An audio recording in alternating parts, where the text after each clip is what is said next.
Allez, salut à tous, bienvenue pour ce décryptage du quintet du jour. Ce soir, on se plonge dans un très beau défi, une course de trotte qui s'annonce vraiment disputée à Vincennes. Alors, accrochez-vous, on va décortiquer ensemble ce fameux prix Bruna.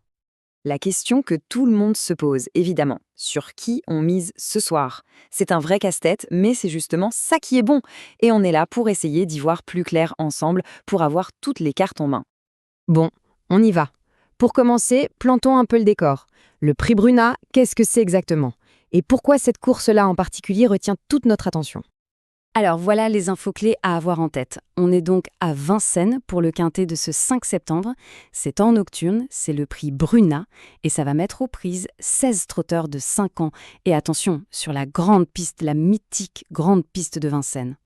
Et la distance, 2850 mètres. Faut pas sous-estimer ça, hein. C'est un parcours qui est long, qui est exigeant. Là, c'est pas juste une question de vitesse pure, c'est vraiment un test de fond, d'endurance, de régularité. Juste un petit mot sur la discipline, pour ceux qui découvrent, le trot attelé. Ici, la technique, c'est la clé de tout. Le cheval a l'obligation de rester au trot. S'il se met au galop, c'est simple, il est disqualifié. La maîtrise du driver et du cheval est donc au moins aussi importante que la vitesse. Ok, maintenant on rentre dans le dur. On va s'intéresser aux chevaux sur qui tout le monde, ou presque, a les yeux rivés. On peut dire que ce sont les piliers de la plupart des pronostics. Alors là, on a un duel au sommet qui se dessine. D'un côté, il y a Kazan Beach, le numéro 8. Lui, c'est vraiment la base absolue. Il a Eric Raffin, un des tout meilleurs drivers, et surtout, il est invaincu quand il court pieds nus. Il coche toutes les cases. Et de l'autre, on a Killer Meslois, le 6. C'est la seconde base super fiable. Il a déjà gagné sur cette piste, il connaît la musique, et il revient en super forme. On vient de le dire, pieds nus. C'est un terme super important à comprendre dans les courses. Quand on dit qu'un cheval court pieds nus, censé faire, ça veut souvent dire que son entourage a coché cette course. C'est un signe qu'il vise la performance maximale, un vrai signal de confiance. Bon, on a vu les deux grands favoris. Mais attention, une course, c'est jamais aussi simple. Il y a toujours des chevaux qui peuvent venir pimenter les rapports. Et c'est là que ça devient vraiment intéressant. Et parmi ces outsiders, il y en a deux qui sortent du lot. D'abord Casal, le numéro 9. Lui, il fait son retour, donc il y a une part de mystère, mais on sait qu'il a beaucoup de talent. Et puis il y a Cassiopeia, le numéro 16. Avec elle, c'est l'expérience qui parle. C'est la plus riche du lot, et Vincennes, c'est son jardin. Et regardez-moi cette cote pour Casal, autour de 10 contre 1. Ça, c'est exactement le genre de cote qui fait rêver. Si la surprise vient de lui, le gain peut être vraiment sympa. Allez, on monte encore d'un cran. On passe à la catégorie qui fait vibrer, celle pour les joueurs qui aiment le risque et les gros rapports, les fameux tocards. Le tocard, ce mot magique pour les parieurs. C'est le cheval que personne n'attend, celui qui a une cote énorme, mais qui, s'il gagne, peut faire sauter la banque. C'est le pari frisson par excellence. Alors, qui sont nos tocards potentiels ce soir? Les spécialistes en ont repéré deux. D'abord, Kruger du Nord, le numéro 4. Lui, il sort d'une victoire et il aime Vincennes.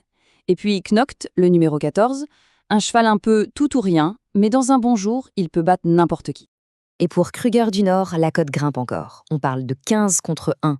Évidemment, le risque est plus élevé, mais imaginez la récompense. C'est la définition même d'un pari audacieux qui peut payer très très gros. Bon, c'est bien beau de connaître les chevaux, mais la vraie question c'est comment on organise tout ça? Comment on construit son ticket de jeu pour que ça tienne la route? En gros, il y a deux grandes philosophies. Soit on la joue sécurité, en mélangeant nos favoris solides avec des outsiders qui ont fait leurs preuves. L'idée, c'est de viser un gain plus probable. Soit on la joue audacieux, en glissant un tocard dans la combinaison pour tenter de décrocher le jackpot. Alors concrètement, comment on fait? On peut commencer par le socle, nos deux bases solides, le 8 et le 6. Et c'est après que ça se joue. Pour un jeu plus sûr, on ajoute les outsiders comme le 9 et le 16. Et pour le grand frisson, on glisse un tocard comme le 4. C'est à ce moment-là qu'on choisit sa stratégie. Ah, et une petite astuce bien utile, l'option Flexi. Ça permet de jouer plus de chevaux, donc d'avoir plus de combinaisons, mais pour moins cher. Dans une course comme celle-ci, où il y a beaucoup de possibilités, c'est vraiment une bonne idée pour augmenter ses chances tout en contrôlant son budget. Et puis, il y a l'autre côté de la médaille. C'est aussi important de savoir qui écarter. Certains chevaux, comme King Luke, qui n'a pas couru depuis longtemps, ou d'autres qui semblent tout simplement un ton en dessous, il vaut mieux les laisser de côté. Ça permet de se concentrer sur ceux qui ont une vraie chance. Allez, on arrive au bout. Il est temps de synthétiser tout ça, de mettre de l'ordre dans nos idées avec la hiérarchie finale proposée par les experts. Donc, pour faire simple, voilà ce qu'il faut retenir. Les bases, les incontournables, c'est le 8 et le 6. Juste derrière, les outsiders de choix à ne surtout pas oublier, le 9, le 16 et le 11. Et enfin, pour les amateurs de sensations fortes, les tocards à tenter, le 4 et le 14. Et cette phrase, finalement, elle résume parfaitement l'enjeu de la course. Oui, on a un favori logique, Kazan Beach, mais attention, rien n'est joué d'avance. La concurrence est bien là, et il y a plusieurs chevaux qui ont les moyens de venir créer la surprise. On se quitte donc avec cette question qui reste en suspens. Est-ce que la logique va être respectée ou est-ce qu'on va assister à un petit coup de théâtre sur la piste de Vincennes? La réponse, c'est ce soir. En tout cas, que le meilleur gagne et bonne chance à tous.